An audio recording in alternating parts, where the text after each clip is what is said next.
इस समय एक बड़ी खबर लेके आपके सामने हाजिर हुआ। आपको बता दे, जो इजराइल और ईरान के बीच में जंग जारी है, जिसके बीच में अब अमेरिका ने भी जो है वो अपनी शमूलियत दी है। मैं आपको बता दूं कि ईरान ने रिक्वेस्ट की है यूएन सिक्योरिटी काउंसिल से कि एक इमरजेंसी मीटिंग का जो है वो आगाज किया जाए।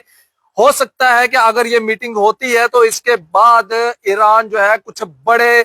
कदम जो है वो उठा सकता है। ये अड़कलें जो है वो इस समय लगाई जा रही हैं। आपको बता दें कि ईरान ने जो यूएन की सिक्योरिटी काउंसिल है उनसे गुहार लगाई है कि इस समय जो है एक इमरजेंसी मीटिंग बुलाई जाए, क्योंकि कल देर रात को जिस तरह से चोरी छिपे अमेरिका की तरफ से बमबारी की गई ईरान के ऊपर, और उसके बाद तमाम देशों के अंदर जो है एक मजम्मत की जो है आवाजें उठना शुरू हो चुकी है, और हर एक देश जो है वो इस समय अमेरिका को कोस रहा है और ये कह रहा है कि अमेरिका को ये हरकत जो है वो नहीं करनी चाहिए। मैं आपको बता दूं, प्रधानमंत्री नरेंद्र मोदी का ट्वीट भी आया है और उन्होंने इसमें साफ तौर के ऊपर जानकारी दी है कि उन्होंने बातचीत की है प्रेसिडेंट ऑफ ईरान से और डिटेल डिस्कस हुआ है। इस समय जो करंट सिचुएशन बनी है उसके ऊपर जो है वो डिटेल्ड जो है वो बातचीत जो है वो ईरान के प्रेसिडेंट के साथ हुई है। और उन्होंने, नरेंद्र मोदी जी ने अपने ट्वीट के अंदर ये कहा है कि मैंने गुहार लगाई है प्रेसिडेंट ऑफ ईरान से कि इस समय जो है जो जंग का माहौल बना हुआ है उसके अंदर जो है वो डी एक्सकलेशन होना चाहिए, यानी कि अब जो है वो जंग जो है वो रुकनी चाहिए, आगे इस जंग को जो है वो नहीं बढ़ाना है। यह साफ तौर के ऊपर नरेंद्र मोदी ने ट्वीट के अंदर जो है यह जानकारी दी है। लेकिन आपको बता दें कि अगर ये यूएन की इमरजेंसी मीटिंग होती है तो इसके बाद हो सकता है, अड़कलें लगाई जा रही हैं कि ईरान जो है कुछ बड़े कदम जो है वो अमेरिका के खिलाफ ले सकता है, और इसका खामियाजा जो है वो इजराइल और अमेरिका को जो है वो उठाना पड़ेगा। क्योंकि पहले ही जैसे ही अमेरिका ने चोरी छिपे अटैक किया ईरान के ऊपर, और उसके बाद जो ईरान की तरफ से स्टेटमेंट्स जारी की गई और उसके अंदर साफ तौर के ऊपर ईरान का ये कहना था, जो ईरान के जो ऑफिशियल्स थे उनका ये कहना था, अमेरिका को इसका खमियाजा भुगतना पड़ेगा, उसके मिलिट्री बेस और उसके साथ साथ जो सिविल एरियाज हैं उसको जो है वो टारगेट किया जाएगा, अमेरिका को जो है वो बख्शा नहीं जाएगा। और उसके बाद यमन ने भी अपनी स्टेटमेंट जो थी वो जारी की, जिसके अंदर मैंने आपको साफ तौर के ऊपर ये कहा कि यमन ने भी जो है एक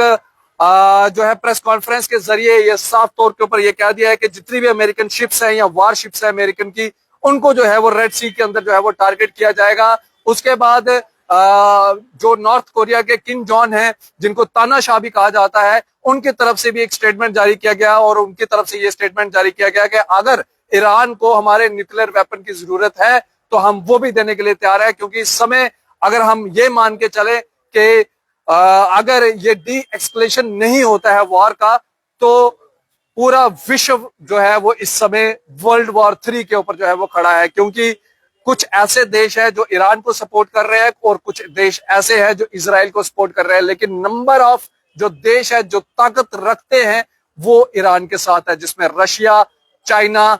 और नॉर्थ कोरिया जैसे देश है जो ईरान को सपोर्ट कर रहे हैं। वहीं पे इजराइल के साथ इस समय सिर्फ अभी तक अमेरिका जो है वो ओपनली जो है वो आया है। लेकिन ये नरेंद्र मोदी का ट्वीट आप देखिए कि नरेंद्र मोदी जी ने जो है खुद इस बारे में जानकारी दी है और ये कहा है कि मैंने प्रेसिडेंट ऑफ ईरान से जो है वो बातचीत की है और बड़ी ही डिटेल डिस्कशन जो है वो हुई है। इस समय की जो करंट सिचुएशन बनी है उसको लेके जो है ये सारी बातचीत हुई है, और उन्होंने अपना बड़ा ही ध्यानपूर्वक जो है वो कंसर्न जो है वो बताया है और ये कहा है कि जो ये जंग चल रही है इसको डी एक्सकलेट करना जो है वो काफी ज्यादा जरूरी है। अगर ऐसा नहीं होता है तो हम वर्ल्ड वॉर 3 की तरफ जो है वो जा सकते हैं। लेकिन बड़ी खबर यह है कि ईरान ने इमरजेंसी मीटिंग के लिए जो है वो रिक्वेस्ट की है यूएन सिक्योरिटी काउंसिल से। ये वही यूएन सिक्योरिटी काउंसिल है जिसने आज सुबह अमेरिका के हमले को जो है वो कंडेम किया है। अपनी राय इस वीडियो के कमेंट सेक्शन में जरूर रखिएगा। इसी तरह से बढ़ न्यूज़ 9 के साथ मुझे और मेरे कैमरा पर्सन साहिल शर्मा को दीजिए इजाजत। आदाब, अस्सलाम वालेकुम।